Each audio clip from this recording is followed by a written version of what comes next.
ഞാൻ എന്റെ കൂടെയുള്ള ആളുകളെ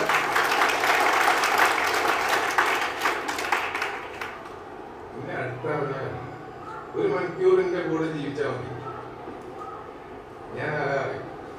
അപ്പം എല്ലാവരോടും നന്ദി പ്രതീക്ഷിക്കാതെ നല്ല പ്രവൃത്തികൾ ചെയ്യാൻ, ഇതേമായിട്ട് ഒരു സുന്ദരമായ നാട്ടിൽ ഞാൻ വന്നതിന് ഞാൻ അഭിമാനിക്കുകയാണ്. തീർച്ചയായിട്ടും ചില വിഷയങ്ങളൊന്നും എനിക്ക് പറയാൻ പറ്റാത്തത് കൊണ്ട് ആരെയും വിഷമിപ്പിക്കരുതെന്ന് വിചാരിച്ച് മിണ്ടാതെ നിൽക്കുക, സ്നേഹം കൊടുക്കുക. ആര് പിണങ്ങിയാലും നമ്മൾ ഒന്നി കൊടുക്കാറ്, നമ്മൾ ഒന്നി വിചാരിച്ചിട്ട് നമ്മൾ താങ്ങുമില്ല. ഞാൻ അതിൽ വിശ്വസിക്കുന്ന ആളാണ്. നമുക്കെന്ത്, നമ്മൾ അപമാനം സഹിച്ചിട്ടല്ലേ ഇവിടെ എത്തിയത്. അങ്ങനെ ചിന്തിച്ചാൽ മതിയല്ലായിരുന്നു. നമ്മള് ഒരാളെ മുന്നിൽ താന്ന് വിചാരിച്ചിട്ട് നമ്മൾക്കൊന്നും പോകാനില്ല. ചെയ്ത കാര്യങ്ങൾ അറിയപ്പെടുന്ന ആഗ്രഹമില്ല. എനിക്കൊരു ചോദ്യം ചോദിക്കാൻ, എന്നോട് പറഞ്ഞു ഇനി മുതൽ ഒരു മാധ്യമപ്രവർത്തകൻ എന്ന് പറഞ്ഞു അംഗീകാരങ്ങൾ വാങ്ങാൻ പോകരുത്. ഞാൻ ഇനി പോകണ്ടേ ഒന്നും പറയണേ.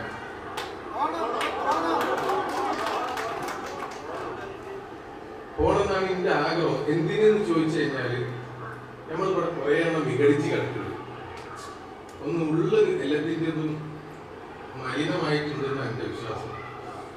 ആരെങ്കിലും ഒന്ന് നന്നാക്കണ്ടേ. തൽക്കാലം ഞാൻ എന്റെ പണിയൊക്കെ ഒഴിവാക്കി കുറച്ച് ആ പണി എടുത്താലും കുഴപ്പമില്ലല്ലോ. എനിക്കിപ്പോ ഈ ഒരു ഷോളും ഒരു ഇതും അതിനല്ല ഞാൻ. എനിക്ക് നിങ്ങൾ ഇങ്ങനെ ഒരു വേദി തന്നു കഴിഞ്ഞാല് നമുക്ക് കുറച്ചു കാലം കൊണ്ട് കുറച്ചാളെങ്കിലും നന്നാക്കി എടുക്കാൻ കഴിയുമെന്ന് എനിക്ക് വിശ്വാസമുണ്ട്. കൂടെ നന്നായി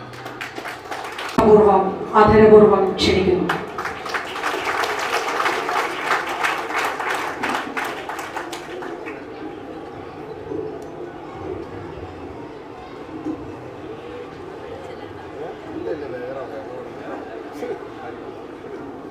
ആദ്യമേ എല്ലാവരോടും പ്രസംഗിച്ച് വലിയ പരിചയമൊന്നുമില്ല. മുന്നേ ഇതല്ലെങ്കിൽ പണിയില്ല. പക്ഷെ ഈ വേദിയിലിരിക്കുന്ന മഹത് വ്യക്തികളോട് അതിൻ്റെ നന്ദി കടപ്പാട് അറിയിക്കാൻ, ഇങ്ങനെയുള്ള ഒരു ചെറിയൊരു മനുഷ്യനും വേണ്ടിയിട്ട് ഇവിടെ എത്തിയ ഈ നാട്ടുകാരോടും ഞങ്ങളുടെ നന്ദി അറിയിക്കാൻ, ഈ അതിമനോഹരമായ നാട്ടിൽ നല്ലൊരു വളർച്ചയിൽ പോണ ഈ സ്കൂളിന്റെ മാനേജ്മെന്റിനോട് നന്ദി അറിയിക്കാൻ, നമ്മളെ ആളുകളെ നിങ്ങൾ ഒരു ശ്രദ്ധയിൽ കൊണ്ടുവരുന്നതിൽ ഞാൻ ഹൃദയം നിറഞ്ഞ നന്ദി അറിയിക്കാം. അടിപൊളിയാണ് ഈ നാട്. ഇങ്ങനെ വേണം മനുഷ്യരായ, ഇങ്ങനെ വേണം ചേർത്ത് പിടിക്കണം. നമ്മളതാണല്ലോ പറയുന്നത് എല്ലാവരും. എന്ത് രസമുണ്ട്, എനിക്ക് എത്ര സന്തോഷം. എനിക്ക് കിട്ടിയ സമ്മാന ആദരവിനേക്കാളും കൂടുതൽ ഇവിടെയുള്ള ഓരോ സാധാരണക്കാരനും ഒരു ആദരവ് കിട്ടുമ്പോൾ എനിക്കൊരു രോമാഞ്ചം തോന്നിയിട്ടുണ്ട്. ഞാൻ നേതാക്കന്മാരെ ഞാൻ ഒരുപാട് അഭിനന്ദിച്ച് അവർക്ക് നന്ദി അറിയിച്ച് ഒക്കെ കഴിഞ്ഞു. അവർ ചെയ്യേണ്ട ജോലികളായി അത് വൃത്തിയായിട്ട് എല്ലാ രാഷ്ട്രീയ നേതാക്കന്മാരും ഓരോ ജോലി ചെയ്ത്. പക്ഷെ ഈ മനുഷ്യന്മാർ ഈ ചുവപ്പും നീലും മഞ്ഞയും ജയിച്ചിട്ടിട്ട് അവിടെ വന്ന രംഗം അത് മറക്കാൻ പറ്റാത്തൊരു സമയം. ഞാൻ എപ്പോഴും പറയുന്നൊരു കാര്യമുണ്ട്, ഒരു ചെറിയ സമയം മതി വിജയിക്കാൻ. വിജയിച്ചു കഴിഞ്ഞാൽ ആയിരക്കണക്കിന് ആൾക്കാർ കൂടെ ഉണ്ടാവും. ഈ വിജയിക്കുന്നതിന് മുമ്പുള്ള ഒരു സ്ട്രഗിൾ സമയമുണ്ട്, അതൊരു ഭയങ്കര വലിയ സമയമാണ്. മാനക്കേട്, പരീക്ഷണം, മർദ്ദനം, അങ്ങനെ തുടങ്ങി കുറേ കാര്യങ്ങൾ ഇതിന് പിന്നിൽ, വിജയത്തിന് പിന്നിലുണ്ട്. ആ സമയത്ത് ആരാണോ കൂടെ നമ്മൾ ചേർത്ത് പിടിച്ച് പോലെ നമ്മൾ കൈവിടാൻ പാടില്ല. ഞാൻ ഇന്ന് ഈ പരിപാടിക്ക് ക്ഷണിച്ചപ്പോ ഇന്റെ ഒരു മോശം സമയത്ത് ഇന്റെ കൂടെ ശിരൂരിൽ എനിക്കൊരു കവചമായിട്ട് നിന്ന ഒരു നാടിനെ വിളിച്ചിട്ട് വന്നില്ലെങ്കിൽ പിന്നെ ഞാൻ മനുഷ്യനായിട്ട് കാര്യമില്ലല്ലോ.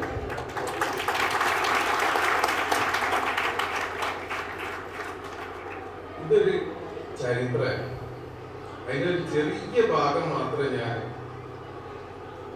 ഈ ചരിത്രം എന്ന് പറഞ്ഞു കഴിഞ്ഞാൽ നമ്മൾ ലോകത്തിന് മുന്നിൽ പലതും തെളിയിച്ചു കഴിഞ്ഞു ഈ ഒരു വിഷയത്തിലൂടെ.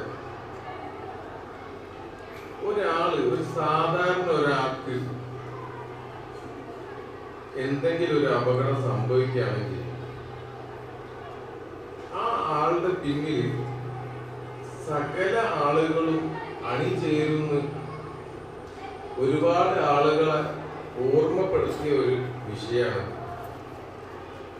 നമ്മൾ ഈ വിഷയത്തിൽ ഞാൻ പറഞ്ഞ 4 കാര്യങ്ങൾ നമ്മൾ ഇതിൽ സമൂഹത്തിന് കാണിച്ചു കൊടുക്കും. അതില് ഫസ്റ്റ് കാര്യം, നമ്മൾ ഒരുപാട് വിഘടിച്ച് നിൽക്കുന്ന ഒരു സമൂഹമാണെന്ന് എൻ്റെ അഭിപ്രായം.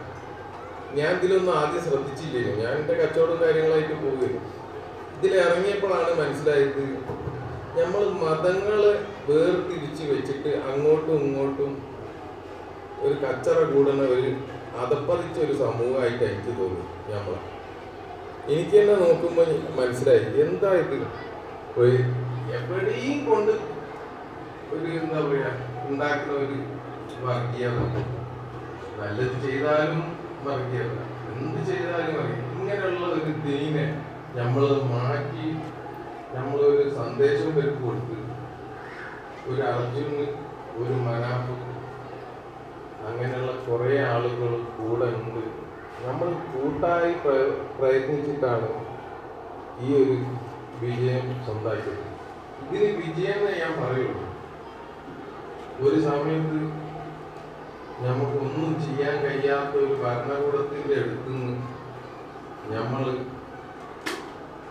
എല്ലാവരും പറഞ്ഞ അസാധ്യമായ ഒരു കാര്യം, ഈ അസാധ്യമായ കാര്യത്തിന് നമ്മൾ സാധിച്ചു കാണിച്ചു കൊടുക്കും. അതാരാ? വലിയ പവറുള്ള ആൾക്കാരൊന്നല്ലേ നമ്മൾ, സാധാരണക്കാരായ ഈ മുക്കത്തുള്ള ഈ ആളുകൾ ഇങ്ങനെ തുടങ്ങിയിട്ട് ചെയ്ത അവിടെ ഇരിക്കുന്നത് എന്റെ രേവത് ബാബു 10-70 ദിവസം ഓനൊക്കെ നിന്ന് ഷോപ്പ് കണ്ടു. നിങ്ങള് നിലത്ത് കിടന്നുറങ്ങി ജീവിച്ചതാ. അങ്ങനെയുള്ള ആളുകളുള്ള നാട്ടിലാണ് നമ്മളുള്ളത്. അപ്പൊ ഇതൊക്കെ ഒരു മതസൗഹാർദ്ദം, സാഹോദര്യം, അതിപ്പോ ആരെന്നില്ല, ആരായാലും ഇപ്പൊ ഈ മുക്കത്തുനിന്ന് വന്ന ആളുകൾക്ക് അർജുനാരാ മനാഫ് പണി എടുക്കുന്നത് മനാഫിന്റെ ഒരു സ്റ്റാഫിനും വേണ്ടിയിട്ടാണ്. ഈ മുക്കത്തുള്ളവർക്ക് എന്തിന്റെ ആവശ്യമുണ്ടായി? ബസ് വിളിച്ച് വലിയ ബോട്ടൊക്കെ ആയിട്ട് വന്ന്. അതാണ് മനുഷ്യത്വം. നമ്മളത് ഈ ഇന്ത്യയിലും ലോകത്തുള്ള ആളുകൾക്ക് കാണിച്ചു കൊടുക്കും. മലയാളികൾ മനുഷ്യത്തുള്ള ആളുകൾ. രണ്ടാമത് ഒരു വലിയൊരു സംഭവമാണ്. പക്ഷെ വാക്ക് എന്ന് പറഞ്ഞ ചെറിയൊരു വാക്ക്, അതായത് ഒരു പ്രോമിസ്. ഒരാൾക്ക് വാക്ക് കൊടുക്കുന്നത് ചെറിയ രസമുള്ള ഒരു ചെറിയൊരു വേർഡാണ്. 2 അക്ഷരത്തിൽ ഒതുങ്ങുന്ന ഒരു വേർഡാണ്. പക്ഷെ ഈ വാക്ക് എന്ന് പറഞ്ഞ വേർഡിന്റെ പവർ അറിയോ? 72 ദിവസം കൊണ്ട് ഞാൻ സ്വീപ്പായി പോയിക്കുന്നു ആ വേർഡിനെ കൊണ്ട്. ഒരു വാക്ക് കൊടുത്തതിന്റെ പേരിൽ മനുഷ്യന്റെ ജീവിതം മുഴുവൻ ഞാൻ തുലാസി തൂക്കിക്കുന്നു. പക്ഷെ കൊടുത്ത സാധനം അത് കംപ്ലീറ്റ് ചെയ്തിട്ടേ തിരിച്ചെടുക്കാൻ പാടുള്ളൂ. അല്ലെങ്കിൽ നിങ്ങൾ വാക്ക് എന്ന് പറഞ്ഞ വേർഡ് ഉപയോഗിക്കരുത്. ഒരാൾക്ക് പ്രോമിസ് കൊടുക്കരുത്. ഞാൻ പ്രത്യേകിച്ച് മക്കളോടാണ് ഈ സംസാരിക്കാൻ ഉദ്ദേശിച്ചതും വന്നതും. നമ്മളൊരു വാക്ക് കൊടുത്ത് അത് ഞാൻ ഒരാൾ മാത്രമല്ല, എൻ്റെ ടീമുള്ള മുക്കത്തുള്ള ആള് അടക്കമുള്ള ആളുകൾ, നമ്മളൊരു ഗ്രൂപ്പിലൊക്കെ ഉള്ള ആളുകളാണ്. നമ്മളൊരു ടീമൊക്കെ ഉണ്ടാക്കി സേവ് അർജുൻ നമ്മൾ കൊടുത്ത വാക്ക് നമ്മൾ നിറവേറ്റി. അതിന് പിന്നിൽ നഷ്ടങ്ങളുടെ കണക്ക് പറയേണ്ട ആവശ്യമില്ല. അത്രമാത്രം നഷ്ടങ്ങൾ ഉണ്ടായി. ഞാൻ ഇതിനെക്കാളും കുറച്ചും കൂടി ഗ്ലാമറുള്ള ആളായിട്ടോ. അവിടുത്തെ വെയിലും കിട്ടും ഇങ്ങനെ ആയിട്ടോ.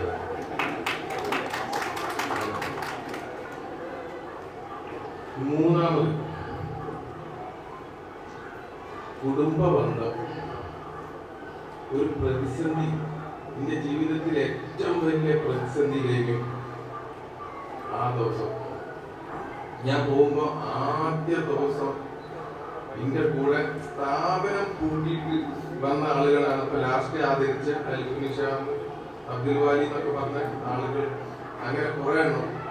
അതായത് ഒരു പ്രശ്നം വരുമ്പോ ഇപ്പോഴത്തെ കാലത്ത് നമ്മള് അണുകുടുംബമായിട്ടും ഇതായിട്ടും അവന്റെ പ്രശ്നവും ഓരന്റെ ആയിക്കോട്ടെ, നമ്മളെ അളാപ്പന മോനില്ല മുത്താപ്പന മോനില്ലേ അങ്ങനെ പറഞ്ഞ് നമ്മൾ വിഘടിച്ച് നിൽക്കുന്നവർക്ക് ഒരു കുടുംബം മൊത്തം എന്റെ പിന്നിൽ നിൽക്കുകയാണ്. അത് ഇന്നലെ എനിക്ക് ഉണ്ടായ പ്രശ്നം ആയിക്കോട്ടെ സ്റ്റാർട്ടിങ് മുതൽ എന്തിനും, അല്ലാതെ ഈ സാധാരണക്കാരന് ഒരു കോടി ഉറുപ്പിന്റെ ലെഡ്ജർ കൊടുക്കാന്ന് ചങ്കുറ്റത്തോട് കൂടി പറയണമെങ്കിൽ പിന്നീടൊരു കുടുംബമുണ്ട്. ധൈര്യത്തിൽ പറയാം, സപ്പോർട്ട്, ഒരു കുടുംബ സപ്പോർട്ട് എപ്പോഴും നിങ്ങൾക്കൊക്കെ ജീവിതത്തിൽ പല പ്രയാസങ്ങളും വരുന്ന സമയത്ത് അത് നിങ്ങളെ കുടുംബത്തിലെ അംഗത്തിന് എന്താക്കണം ഓടി ചേർത്ത് പിടിച്ചാൽ എന്ത് മനോഹരം ഉണ്ടാവുന്നല്ലോ കുടുംബ ബന്ധങ്ങൾ. നമ്മൾ അവിടെ അതും സാധിച്ചു. നാലാമത്തെ പ്രധാനപ്പെട്ട ഒരു കാര്യം, ഈ ഞാൻ അറിയപ്പെടുന്ന ലോറി ഉടമ മനാപ്പുന്നാണ്. ഉടമ എന്ന് പറയുമ്പോൾ നമ്മളെ കൂടെയുള്ള തൊഴിലാളിനെ സംരക്ഷിക്കേണ്ട ഉത്തരവാദിത്വം അതിന്റെ ഉടമയ്ക്ക്.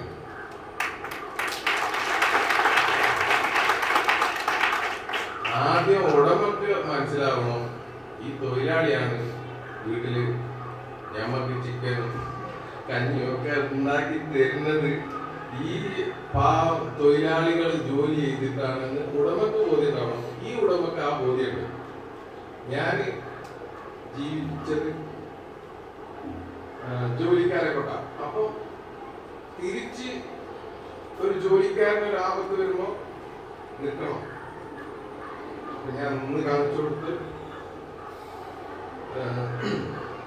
പിന്നെ പറയാനാണെങ്കിൽ ഒരു കാര്യം കൂടി പറയാനുണ്ട്. ചെയ്തതിന് നന്ദി പ്രതീക്ഷിക്കരുത്. നിങ്ങൾ ചെയ്യ നന്ദി പ്രതീക്ഷിച്ച് ചെയ്ത് കഴിഞ്ഞാൽ വിഷമം ഉണ്ടാവും. ഞാൻ ഈ വിഷയത്തിൽ ഒരു നന്ദിയും പ്രതീക്ഷിച്ചിട്ടില്ല. ഞാൻ ചെയ്യുന്ന